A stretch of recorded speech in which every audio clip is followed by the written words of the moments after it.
We've got a great show for you today. We'll be joined by Oklahoma wide receiver CeeDee Lamb and our Hall of Fame quarterback Kurt Warner. He gives his take on whether Alabama quarterback Tua Tagovailoa is worth a high pick.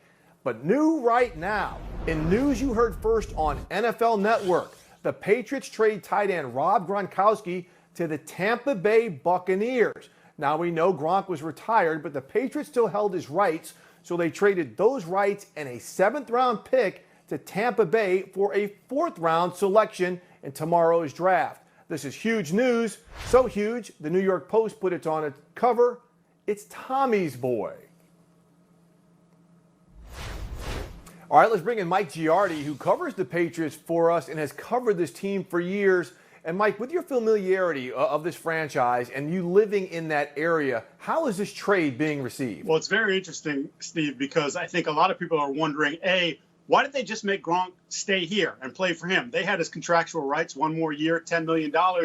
And that is just, it was never going to happen. Rob Gronkowski walked away from football a year or so ago because not only his body was breaking down, but mentally it had enough of the Patriot way and Bill Belichick and the way they coach here. It's not easy to play here. And obviously the end results have been fantastic. 9 trips to the Super Bowl, 6 Super Bowl victories, but it grates on you. So I think Rob tried to be the square peg in the round hole and tried to sort of fit into this mold for a long, long time.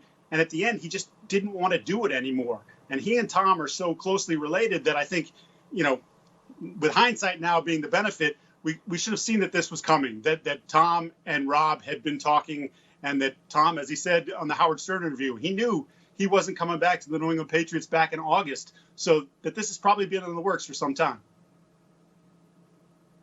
Well, Mike, isn't this somewhat of a deft move for the Patriots? Yeah, emotionally, they're losing a great player, but they're getting back a 4th-round pick for a guy who wasn't going to play for them. Now they've got 2 4th-rounders, 2 3rd-rounders. To me, that looks like plenty of trade equity or draft capital, whichever one they want to use. Yeah, Steve, you got something for nothing. Because, again, he wasn't going to play for you. He was going to play in one place only, and that's wherever Tom Brady went. So now he's in Tampa, and you're able to take a 7th-rounder in Gronk, again, an asset that was just going to sit there and rot. He wasn't going to play for you, and you pick up a 4th-round pick. And this is a team that doesn't have a 2nd-round pick. So I know Ian Rappaport talks about using a premium pick on a quarterback in this draft for the Patriots. Well, in my mind, they only have one premium pick, and that's their 1st-round pick at 23. Can they find a way to get into that 2nd round? I think it's something that they need to do because, quite frankly, they got a fair amount of holes for a team that went 12-4 and is just a couple seasons removed from a Super Bowl championship. So that 4th might give them a little bit more collateral to find their way back into the 2nd round with the number of picks they have in the 3rd and the 4th.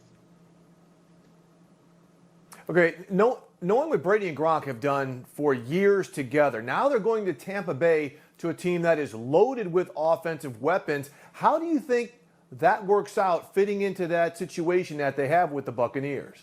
Steve, I think it's actually a really good place for Rob because he's not going to be the primary guy. That's Evans. That's Godwin. Cameron Brate and O.J. Howard are still there. And granted, you know, if Gronk is Gronk, he supersedes those 2 guys, but he doesn't have to be the focal point. He doesn't have to run down the seam 5 or 6 times a game and expose that 6'6" frame to the shots that have beaten him up over the years and made it very difficult for him to be the guy that you remember in 2011, 2012. You know, the guy that we saw at the end was far from that. I don't want to say he was washed because it's hard to know what he's going to look like a year later, but I think he caught 47 passes in his final season with the Patriots and wasn't the same sort of influencer that he was. So now he goes there. Coverage is going elsewhere. He's going to be one-on-one. They don't need him to block 65 plays. I think this is good for Rob Gronkowski for his physical and mental state. And of course, he's going to love playing for Bruce Arians. Yeah, really, really good stuff, Mike. Yeah, if Gronk's got some fresh legs, he could be that special player again. All right, thanks a lot, Mike. Thank you. How good is Gronk for Brady and vice versa? No player has more receiving yards, receiving touchdowns, or receiving first downs from Brady than Rob Gronkowski. And for more on this, let's bring in our insiders, Mike Garafolo and Tom Pelissero. And again, guys, in news that we heard first on NFL Network, the trade of Gronk from New England to Tampa Bay. Mike, what can you tell us more about this deal?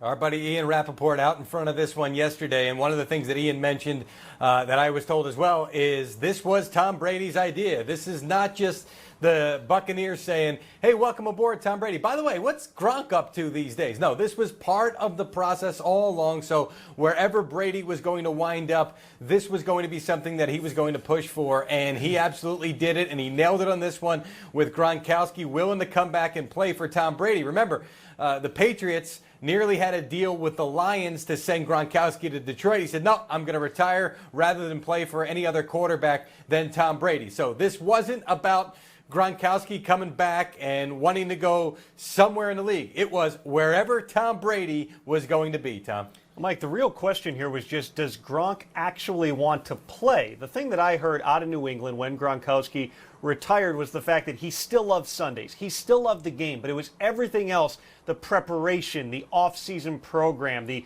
weightlifting regimen, the meetings. That's what had worn him down mentally as much as physically. Be interesting to see exactly how Bruce Arians manages this with a guy who, yes, has been in the wrestling ring, but has not been on the football field here in quite some time, and now will not really have a spring to get reacclimated. We'll see exactly how things play out when they get to training camp. Also important to note, Gronk's agent Drew Rosenhaus says he will honor his existing contract, 1 year left on that, worth $10 million, Steve. All right, Mike, you, Tom, and Ian Rappaport have been reporting about trade talks with Washington tackle Trent Williams. What is the latest news on that? The Redskins have now closed the window, sources tell me, and Ian Rappaport, for Trent Williams and his agent Vince Taylor to work out a trade. Now, that doesn't mean that they are not going to trade him. What it means is teams often want to have full control when they head into the draft, to be the ones and the only ones negotiating with teams to work out a trade. So that's what's happening in this case as we get closer to the start of the first round. I know the parties think that maybe it'd be best to get this done ahead of the first round before teams start drafting tackles. And you may have a question and say, okay, well, if the agent and the player can't talk to the team, well, how are they going to work out the contract part? Well, they've been doing that over the last month. So teams know where Trent Williams stands and where Vince Taylor, his agent, stands with regards to what they would want from a compensation standpoint should this trade go through. So they're already working off of those general numbers. Part of the reason, too, Mike, this is going to come to a head likely before the draft begins is you also need to assess a physical to Trent Williams here. Of course, you can't do that like you normally would with your team doctors in your team facility because of the restrictions put in place because of COVID-19. But at minimum, with a guy coming off of a cancer scare that he had in the past, also a player who's battled through various injuries through the years, hasn't been on the field in a while, you'd at least want a doctor to see whether or not he's able to play before you begin committing resources to him and draft capital as well. As Mike said, there also is some urgency here to get something done before the draft because the obvious teams that potentially could take left tackles in round one, talking about like the Vikings and the Browns, they potentially are going to move on in terms of their needs sooner than later. It's also important to understand here, the Redskins are not going to get a massive haul for Trent Williams because of how the compensatory pick formula is set up. Even if Williams played out this season and then went into free agency next year, the best the Redskins could get based on how long Williams has been in the league would be a fifth-round comp pick out in 2022. They're going to do better than that in this trade, but the idea they're going to get a massive haul for Williams is a bit far-fetched. Now, all this conversation about trades for Williams also brings up conversation about potential trades anyway. Tom, we know there's some teams in the top 10 who might be willing to trade back. What more can you tell us about that? Well, one team that has been expressing interest, Steve, in recent days has been the Cardinals. They own the number 8 pick. It sounds as if they are willing to move back and perhaps a ways back in order to get another selection in return. Remember, they don't have a second-round draft pick. They gave that up for wide receiver DeAndre Hopkins, a trade that I'm sure that they're very pleased with. But they don't have another pick until they're into the 70s. Being able to add an additional selection would give them a little bit more flexibility. Also, Ian Rappaport reported the team right in front of the Cardinals, the Panthers at number 7, also have expressed interest. The question is, Mike, what team is willing to give up what, and what players might they be targeting if they move up into the top 10? So if you're scoring at home, and where else would you be scoring? We're all at home these days. You're looking at 3, 4, 7, 8, maybe 10. I mean, there are a number of entry points for teams that want to come up, let's say, from the teens into the top 10. And you might be talking about the Denver Broncos, who have a clear desire to take a wide receiver here. Maybe they want to get up and get CD Lamb or one of the top guys instead of sitting there and waiting to see who falls to them.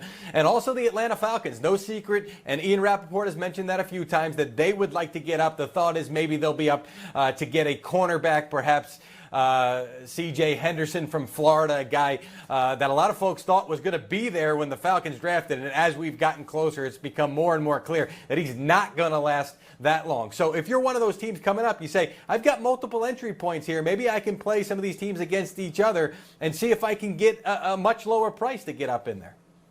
And Mike, lastly, how could the new collective bargaining